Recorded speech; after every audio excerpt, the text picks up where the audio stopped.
Dans l'épisode d'aujourd'hui, nous plongeons dans les attaques de chimpanzés les plus effrayantes jamais enregistrées. D'un photographe de renommée mondiale qui s'est aventuré trop près de la nature sauvage, à un village entier terrorisé par des primates rôdant juste au-delà des arbres. Mais d'abord, nous commençons avec un animal de compagnie familiale apparemment parfait. Un chimpanzé bien aimé, élevé dans une maison de banlieue, jusqu'à ce qu'un après-midi horrifiant change tout. Lily Morgan, âgée de 10 ans, vivait dans une vaste maison de campagne en Pennsylvanie rurale avec ses parents, Robert et Catherine.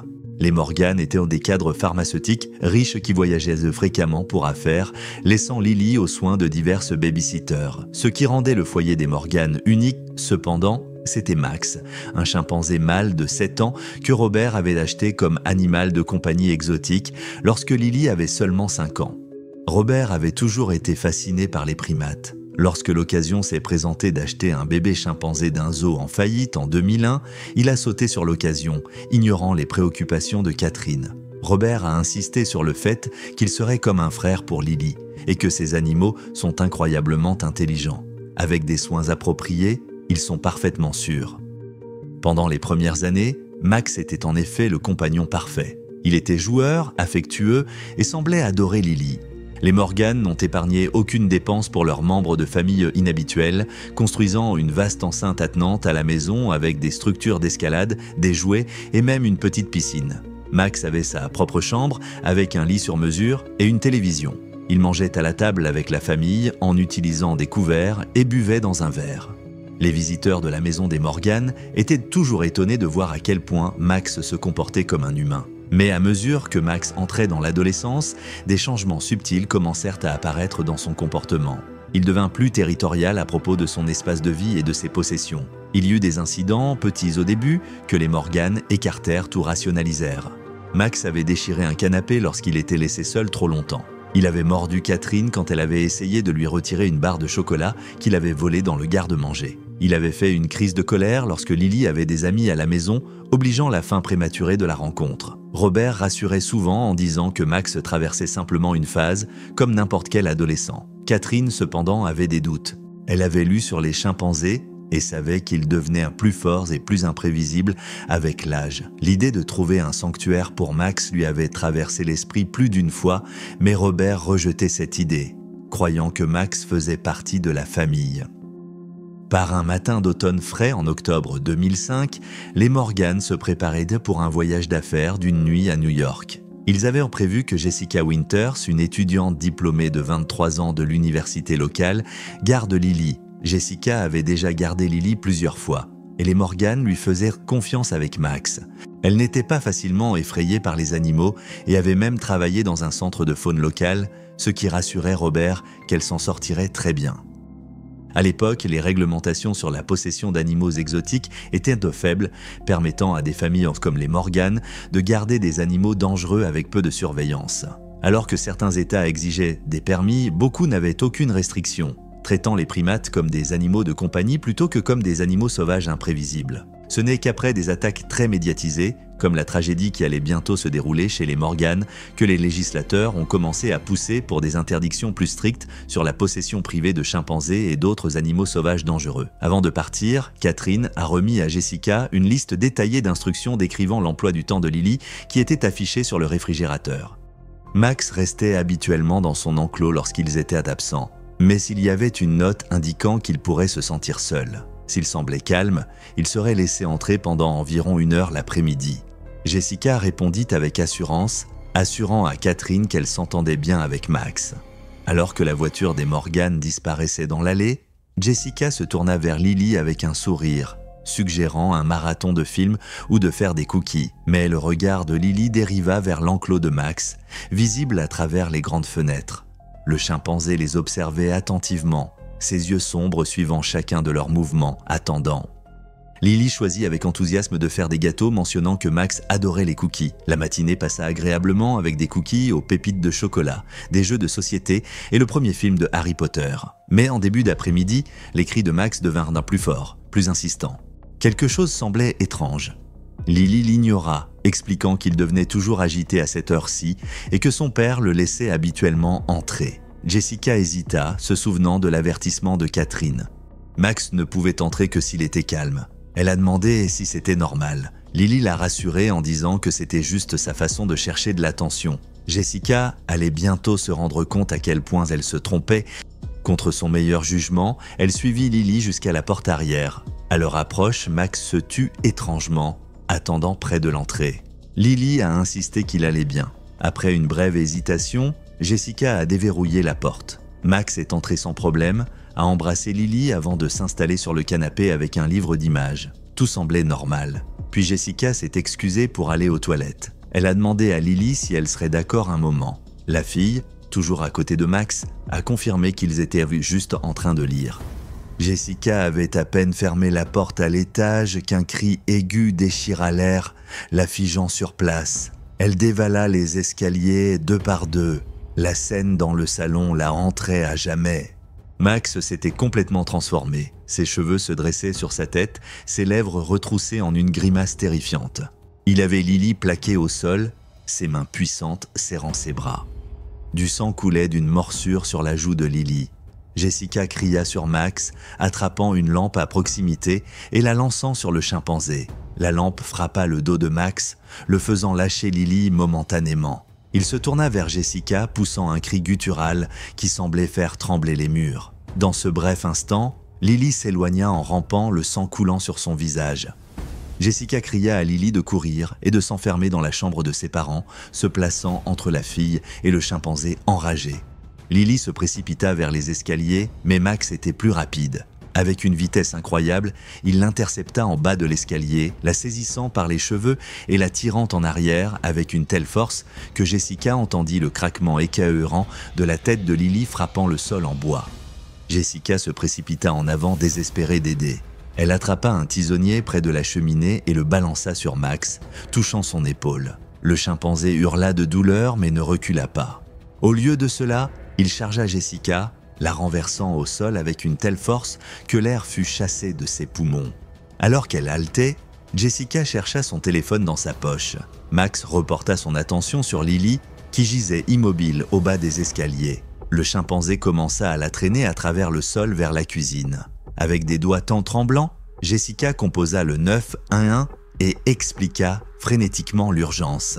Elle laissa tomber le téléphone et se releva en titubant. De la cuisine provenaient des sons qui resteraient à jamais gravés dans sa mémoire, les bruits déchirants de chair et d'os, ponctués par les grognements frénétiques de Max. Elle attrapa un lourd vase en cristal sur une table d'appoint et s'approcha furtivement de l'entrée de la cuisine. Ce qu'elle vit la fit vomir instantanément. Max était penché sur le petit corps de Lily, ses mains et son visage couverts de sang. Le visage de l'enfant était méconnaissable.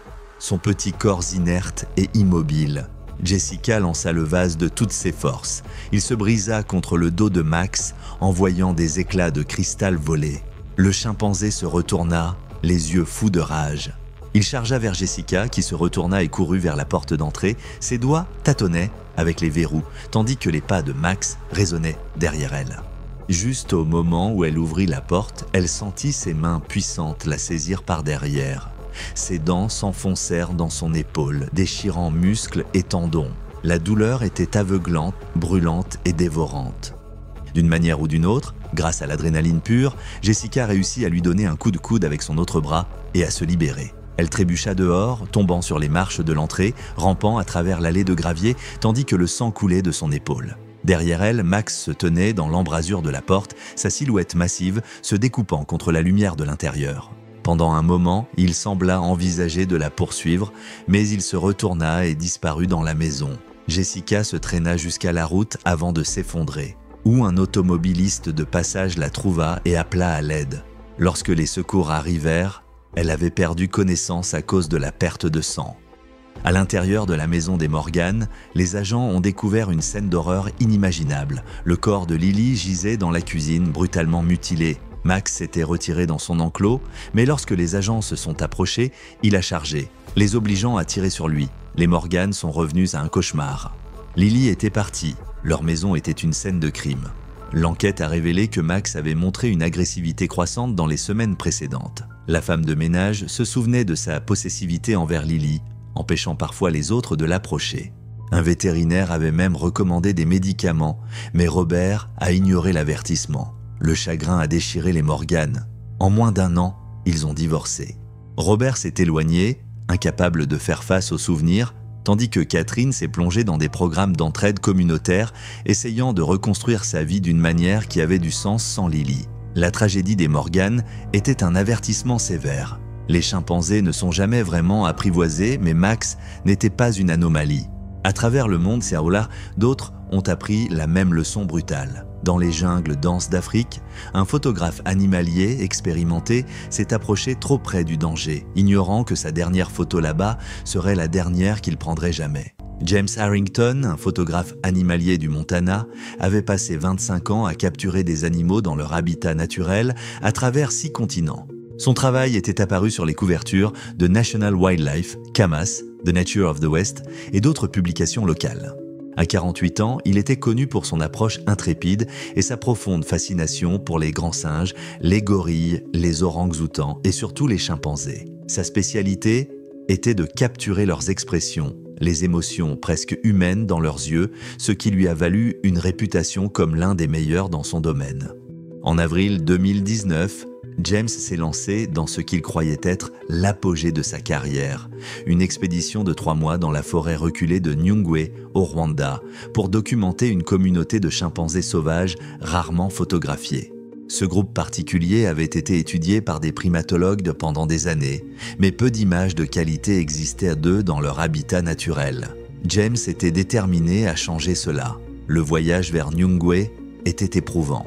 Après avoir atterri à Kigali, James a enduré un trajet de 8 heures sur des routes accidentées et non pavées pour atteindre Kitabi, un village isolé à la lisière de la vaste forêt tropicale. L'étendue de 1600 km² abritait 13 espèces de primates, y compris une population impressionnante de chimpanzés. Son arrivée a suscité la curiosité. Les visiteurs étrangers étaient de rares, et un Américain seul avec un équipement photo coûteux l'était encore plus. Ce soir-là, le chef du village, Mutara, demanda une rencontre. Par l'intermédiaire d'un traducteur, il avertit James des dangers à venir. Les chimpanzés n'étaient pas les créatures joueuses montrées dans les documentaires. Ils étaient territoriaux, imprévisibles et capables de violences brutales.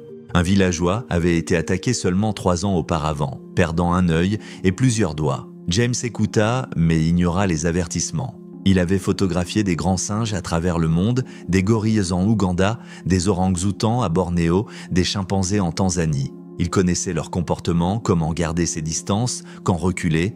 Pour lui, les villageois ne comprenaient tout simplement pas son expertise.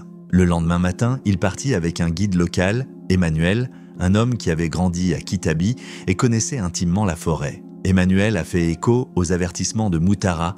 Les chimpanzés de Nyungwe étaient différents, moins habitués aux humains, plus agressifs. Pendant une semaine, James a suivi les règles, gardant la distance recommandée de 80 pieds, s'appuyant sur des téléobjectifs. Mais la canopée épaisse rendait l'éclairage difficile et les images manquaient de l'intimité brute qu'il recherchait. Elles n'étaient pas déterminantes pour sa carrière. La frustration s'est installée. Il devait se rapprocher. Le 10e jour, il a dit à Emmanuel qu'ils allaient plus loin, vers une communauté dirigée par un mâle alpha notoire nommé Kigoma. Emmanuel hésitait. Le groupe était imprévisible, rarement étudié, mais James avait déjà pris sa décision. James insista, et à contre-cœur, Emmanuel accepta. Ils partirent avant l'aube, marchant pendant 3 heures à travers une végétation de plus en plus dense. L'humidité était oppressante, et les vêtements de James furent bientôt trempés de sueur, mais son excitation grandit lorsqu'ils commencèrent à entendre les appels lointains des chimpanzés résonner à travers la forêt. Vers le milieu de la matinée, ils ont trouvé le groupe. Environ 20 chimpanzés étaient dispersés dans une petite clairière et dans les arbres environnants. Certains se toilettaient mutuellement, d'autres se nourrissaient de fruits et quelques jeunes jouaient à se poursuivre parmi les branches inférieures. À la lisière de la clairière se tenait Kigoma, un mâle imposant avec un dos parsemé d'argent et un visage marqué de cicatrices témoignant de nombreux combats. Emmanuel murmura à James qu'il devrait rester à la lisière de la forêt, observant à distance. James acquiesça, mais ses yeux restaient fixés sur son viseur. La lumière était parfaite, le soleil tamisé filtrant à travers la canopée, illuminant les chimpanzés d'une manière qui faisait vivre leurs expressions, mais il avait besoin d'être plus près. Tandis qu'Emmanuel était distrait en regardant une mère chimpanzé avec un bébé accroché à sa poitrine, James commença lentement à s'avancer dans la clairière. Il avançait centimètre par centimètre, prenant soin de ne pas faire de mouvements brusques. Son cœur battait la chamade, mêlant peur et exaltation. C'était pour cela qu'il vivait. Le cliché parfait, l'image qui capturerait l'essence de ces créatures remarquables. Il se trouvait maintenant à environ 15 pieds de Kigoma, soit la moitié de la distance de sécurité recommandée. À travers son objectif, il pouvait voir chaque détail du visage du mâle alpha. Les yeux intelligents, le front expressif, la mâchoire puissante. Le doigt de James flottait au-dessus du bouton de l'obturateur. Encore quelques prises et il se retirerait en sécurité. Soudain, la tête de Kigoma se redressa. Il regarda directement James, leurs yeux se rencontrant à travers l'objectif de la caméra. Quelque chose dans le regard du chimpanzé changea, un éclair de reconnaissance, puis ce que James ne pouvait interpréter que comme de la colère. Les poils de Kigoma se hérissèrent et il se redressa à sa pleine hauteur, près de 5 pieds, mais avec la force de plusieurs hommes. Emmanuel cria depuis le bord de la forêt, exhortant James à reculer lentement, mais c'était trop tard. Kigoma poussa un cri perçant qui fit s'envoler les oiseaux des cimes des arbres. Les autres chimpanzés réagirent immédiatement, leur comportement joueur se transformant en vigilance alerte. James commença à reculer, mais son pied s'accrocha à une racine et il trébucha. Son appareil photo coûteux tomba sur le sol de la forêt et ce moment de vulnérabilité était tout ce dont Kigoma avait besoin. Le mâle alpha chargea, couvrant la distance entre eux avec une vitesse terrifiante. James n'eut pas le temps de fuir. Kigoma le percuta avec la force d'un joueur de football américain, le renversant sur le dos. L'air s'échappa des poumons de James lorsqu'il toucha le sol. Avant qu'il ne puisse se ressaisir, Kigoma était sur lui, des mains puissantes serrant les bras de James avec une force écrasante. Les dents du chimpanzé, plus grandes et plus acérées que James ne l'avait jamais réalisé, brillèrent alors que Kigoma mordait le visage de James. La douleur était atroce, sans comparaison avec ce qu'il avait jamais ressenti. Il pouvait sentir ses pommettes se briser sous la pression des mâchoires du chimpanzé. Emmanuel hurlait, essayant de distraire Kigoma, mais le mâle alpha était entièrement concentré sur son attaque. 2 autres chimpanzés mâles se joignirent à l'assaut, attrapant les jambes de James et mordant dans ses cuisses, sectionnant des artères et déchirant les muscles. Alors que James Harrington gisait mourant sur le sol de la forêt, la clarté le frappa. Ses années d'expérience, sa croyance en une connexion avec la faune, rien de tout cela n'avait d'importance. Pour les chimpanzés, il n'était pas un photographe, il était une menace. Emmanuel a survécu en grimpant à un arbre, regardant avec horreur jusqu'à ce que les chimpanzés disparaissent enfin. Lorsque les secouristes sont arrivés, ils ont trouvé le corps de James déchiqueté. Son appareil photo restait intact, sa carte mémoire contenant la dernière image qu'il ait jamais capturée, Kigoma regardant droit dans l'objectif, un regard non pas d'émotion humaine, mais quelque chose d'ancien et d'inconnaissable. La photographie a remporté une reconnaissance posthume, sa puissance brute admirée dans le monde entier, mais peu de gens ont réalisé qu'il regardait dans les yeux de la créature qui avait mis fin à la vie de James. Son corps a été renvoyé chez lui à Boston. Emmanuel n'est jamais retourné dans la forêt profonde. Et à Kitabi, l'ancien moutard a raconté l'histoire de James à chaque visiteur, un avertissement gravé dans le sang. Les chimpanzés ne devaient pas être sous-estimés. Mais James ne fut pas le dernier à apprendre cette leçon. Loin de Nyungwe, dans un village reculé où humains et chimpanzés vivaient, côte à côte, une autre tragédie était sur le point de se dérouler. Le village de Mbasso, à la lisière de la forêt de Kibale, en Ouganda, coexistait depuis longtemps avec ses voisins sauvages. Les villageois respectèrent les chimpanzés, gardant une distance prudente. Amara Nakosi, une sage-femme de 32 ans et mère de 5 enfants, avait passé sa vie ici. Son mari, Taban, travaillait comme guide pour les chercheurs étudiant la forêt. Il fut le premier à remarquer le changement. En avril 2017, alors que les pluies commençaient, des choses étranges ont commencé à se produire. Nourriture volée, récipients d'eau renversés, bruits étranges venant de la forêt après le coucher du soleil. Taban soupçonnait les chimpanzés. Le mâle dominant du groupe, Kondo, avait été tué dans un combat brutal et son successeur, Mozi, était plus audacieux, plus agressif. Sous son règne, les chimpanzés s'aventuraient plus près du village, observant au lieu de se retirer. Le conseil a d'abord rejeté les préoccupations de Taban. Les chimpanzés avaient toujours été là, puissants mais pas une menace directe. Ils ont renforcé le stockage des aliments et ont conseillé la prudence, mais n'ont pas fait grand-chose d'autre. Puis, les choses ont dégénéré. Un champ de manioc a été détruit pendant la nuit. Des vêtements ont disparu des cordes à linge, les villageois ont aperçu des chimpanzés tenant leur position à la lisière de la forêt, poussant des cris, tambourinant, secouant les branches. Un soir, le fils aîné d'Amara, Jabari, est rentré chez lui terrifié. Il ramassait du bois de chauffage quand 3 chimpanzés l'ont suivi, se rapprochant, chargeant avant de s'arrêter. Ils ne se sont retirés que lorsqu'il a atteint le village. Cette nuit-là, Tabin et plusieurs hommes ont monté la garde. À minuit, ils les ont entendus, des cris et des hurlements plus proches que jamais. Les lampes torches ont révélé une douzaine de chimpanzés faisant les 100 pas autour du périmètre, s'avançant dans la clairière du village avant de battre en retraite.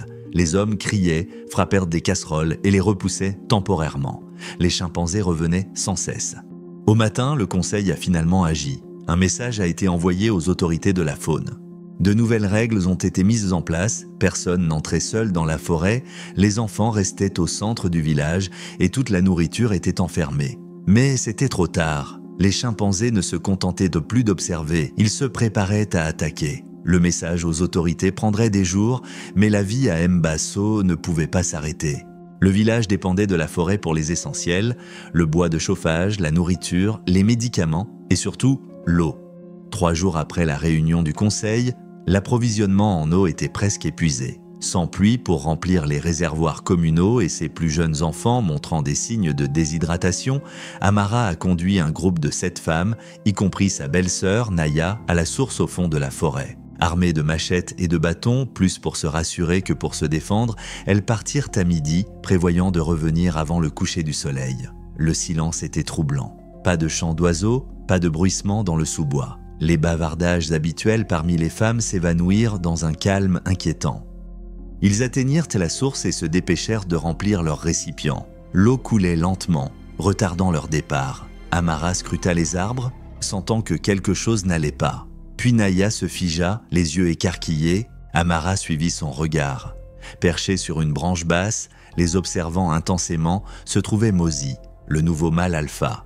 Son épaule cicatrisée captait la lumière, un avertissement de la violence qu'il avait déjà survécu. Amara fit signe aux femmes de rassembler leurs récipients d'eau et de retourner lentement vers le chemin du village.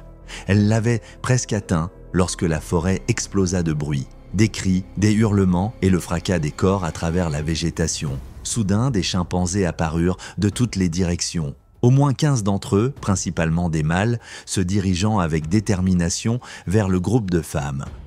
La panique s'empara d'elles. Les femmes laissèrent tomber leurs récipients d'eau et s'enfuirent. Leur retraite ordonnée, planifiée, oubliée face à la menace qui approchait. Amara cria pour qu'elles restent ensemble, mais la peur les dispersa. Certaines coururent directement vers le chemin du village, d'autres dévièrent dans différentes directions, désorientées par la terreur. Amara se retrouva à courir aux côtés de Naya et de 2 autres femmes. Elle pouvait entendre les chimpanzés derrière elle gagner du terrain à chaque seconde qui passait. Le sol de la forêt était traître. Les racines, les branches de tombée et le sol inégal menacèrent de les faire trébucher à chaque pas. Naya tomba la première. Son pied s'accrocha à une racine. En touchant le sol, son cri perça la forêt. Amara s'arrêta et fit demi-tour, refusant d'abandonner sa belle-sœur. Les 2 autres femmes hésitèrent brièvement, mais continuèrent à courir en voyant ce qui se passait. 3 chimpanzés mâles avaient atteint Naya. Le plus grand, Mozi, lui attrapa le bras avec une force incroyable, la traînant en arrière alors qu'elle luttait pour retrouver son équilibre. Les 2 autres tournaient autour, poussant des cris et se montrant, leurs poils hérissés pour paraître encore plus grands. Amara leva sa machette et se précipita en avant, balançant la lame vers Mozi. Le tranchant atteignit son bras, faisant couler le sang. Le mâle alpha lâcha Naya avec un cri de douleur et de rage. Pendant un instant, Amara pensa qu'il pourrait s'échapper. Elle a aidé Naya à se relever et elles ont commencé à s'enfuir. Elles avaient parcouru environ 10 mètres quand Amara a senti un poids écrasant s'abattre sur son dos. Elle a été projetée face contre terre, l'impact lui coupant le souffle. Mozi s'était rétabli et les poursuivait, ciblant Amara en représailles pour la blessure qu'elle lui avait infligée. Ce qui suivit fut une frénésie de violence. Les mains puissantes de Mozi saisirent les épaules d'Amara, la retournant sur le dos. Ses dents, bien plus grandes et plus acérées que des dents humaines, s'enfoncèrent dans son visage. La douleur était aveuglante, accablante. Elle pouvait sentir son pommette se fissurer sous la pression de ses mâchoires. D'autres chimpanzés se joignirent à l'attaque. Ils ciblèrent ses extrémités, mains, pieds et membres, mordant et déchirant avec une sauvagerie méthodique. Un chimpanzé attrapa son bras droit et tira avec une telle force qu'elle sentit l'articulation de l'épaule se déboîter. Un autre mordit dans son mollet, arrachant un morceau de muscle. À travers un brouillard de douleur et de terreur, Amara était vaguement consciente des cris de Naya, de l'arrivée de plus de chimpanzés, du bruit des branches qui se brisaient et de la végétation piétinée. Puis, heureusement, l'obscurité l'enveloppa. Naya avait réussi à échapper à l'attaque immédiate et courait en criant vers le village. Ses cris alertèrent Taban et d'autres hommes qui travaillaient à proximité. Ils saisirent des lances et des machettes et se précipitèrent vers la forêt, criant et faisant autant de bruit que possible pour effrayer les chimpanzés. Lorsqu'ils atteignirent Tamara, l'attaque durait depuis près de 15 minutes.